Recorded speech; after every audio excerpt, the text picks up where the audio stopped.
Top quality और consistent performance के लिए सिर्फ सिल्वर पंप नाम याद रखना।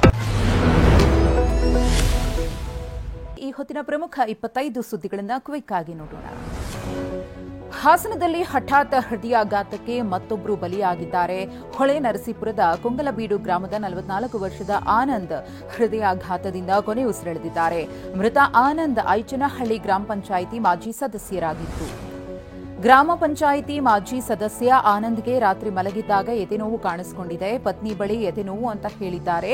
ಆಸ್ಪತ್ರೆಗೆ ಕರೆದೊಯ್ಯಲು ಆಟೋ ಕರೆತರುವಷ್ಟರಲ್ಲಿ ಆನಂದ್ ಕೊನೆಯುಸಿರೆಳೆದಿದ್ದಾರೆ. ಹಾಸನದಲ್ಲಿ 1.5 ತಿಂಗಳಿನಲ್ಲಿ ಹೃದಯಾಘಾತಕ್ಕೆ ಬಲಿಯಾದವರ ಸಂಖ್ಯೆ 37ಕ್ಕೆ ಏರಿದೆ. ಹಾಸನ ಜಿಲ್ಲೆಯಲ್ಲಿ ಹೃದಯಾಘಾತ ಪ್ರಕರಣಗಳು ಹೆಚ್ಚಾದ ಬೆನ್ನಲ್ಲೇ ಉಸ್ತುವಾರಿ ಸಚಿವರು ಎಚ್ಚೆತ್ತುಕೊಂಡಿದ್ದಾರೆ. ಇಂದು ಸಚಿವ ಕೆಎನ್ ರಾಜಣ್ಣ ಜಿಲ್ಲೆಯ ಅಧಿಕಾರಿಗಳ ಜೊತೆಗೆ ಸಭೆ ಮಾಡುತ್ತಿದ್ದಾರೆ. 3 ತಿಂಗಳ ಬಳಿಕ ಹಾಸನ ಉಸ್ತುವಾರಿ ಸಚಿವರು ಜಿಲ್ಲೆಗೆ ಆಗಮಿಸುತ್ತಿದ್ದಾರೆ.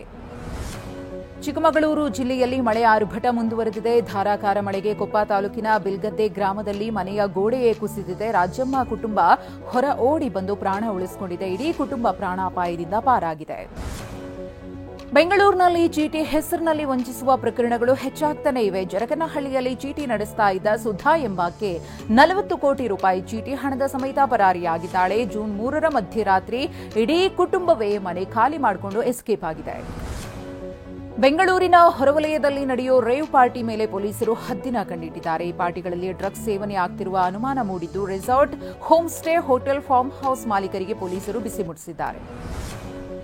ದಕ್ಷಿಣ ಕನ್ನಡ ಜಿಲ್ಲೆಯಲ್ಲಿ ನೈತಿಕ ಪೊಲೀಸ್ಗಿರಿಗೆ ಕಡಿವಾಣ ಬೀಳುತ್ತಾ ಇಲ್ಲ. ಪುತ್ತೂರು ತಾಲೂಕಿನ ಬಿರುಮಲೆಗುಡ್ಡದಲ್ಲಿದ್ದ ಜೋಡಿ ಮೇಲೆ ಕಿಡಿಗೇಡಿ ಯುವಕರು ದೌರ್ಜನ್ಯವೆಸಗಿದ್ದಾರೆ. ಪಾನಮತ್ತರಾಗಿ ಬಂದ ಗ್ಯಾಂಗ್ ಫೋಟೋ ವಿಡಿಯೋ ತೆಗೆದು ಕಿರುಕುಳ ಕೊಟ್ಟಿದ್ದಾರೆ. ಯುವತಿಯ ಹೆಲ್ಮೆಟ್ ಕಸಿದುಕೊಂಡು ಹಲ್ಲೆಗೂ ಯತ್ನಿಸಿದ್ದಾರೆ.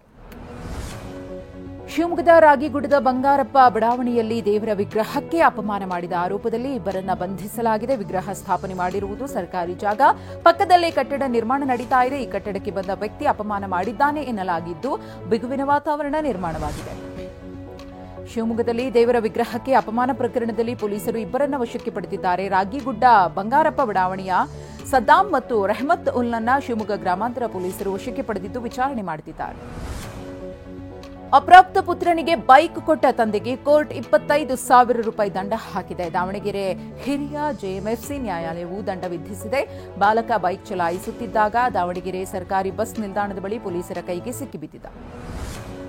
ದಾವಣಗೆರೆ ದಕ್ಷಿಣ ಉತ್ತರ ಸಂಚಾರಿ ಠಾಣೆ ಪೊಲೀಸರು ಭರ್ಜರಿ ಕಾರ್ಯಾಚರಣೆ ನಡೆಸಿದ್ದಾರೆ. ಸಂಚಾರಿ ನಿಯಮ ಉಲ್ಲಂಘಿಸಿದವರ ವಿರುದ್ಧ 7 ಎಫ್ಐಆರ್ ದಾಖಲಿಸಿದ್ದಾರೆ. ವಾಹನಗಳಲ್ಲಿ ಹೆಚ್ಚುವರಿಯಾಗಿ ಜನರನ್ನ ಹತ್ತಿಸಿಕೊಂಡು ಹೋಗ್ತಾ ಇದ್ದ ಗೂಡ್ಸ್ ಆಟೋ ಸೇರಿದಂತೆ 7 ವಾಹನಗಳನ್ನು ವಶಕ್ಕೆ ಪಡೆದಿದ್ದಾರೆ. ಪ್ರಧಾನಿ ನರೇಂದ್ರ ಮೋದಿಯವರು 2 ದಿನಗಳ ಬ್ರೆಜಿಲ್ ಪ್ರವಾಸ ಕೈಗೊಂಡಿದ್ದಾರೆ. ರಿಯೋ ಡಿ ಜನೈರೋಗೆ ಬಂದಿಳಿದ ಪ್ರಧಾನಿ ಮೋದಿಯವರಿಗೆ ಅನಿವಾಸಿ ಭಾರತೀಯರು ಆಪರೇಷನ್ ಸಿಂಧೂರ್ ಸ್ವಾಗತ ಕೋರಿದ್ರು. ರಿಯೋ ಡಿ ಜನೈರೋದಲ್ಲಿ ನಡೆಯಲಿರುವ ಬ್ರಿಕ್ಸ್ ಶೃಂಗಸಭೆಯಲ್ಲಿ ಮೋದಿ ಭಾಗಿಯಾಗುತ್ತಾರೆ.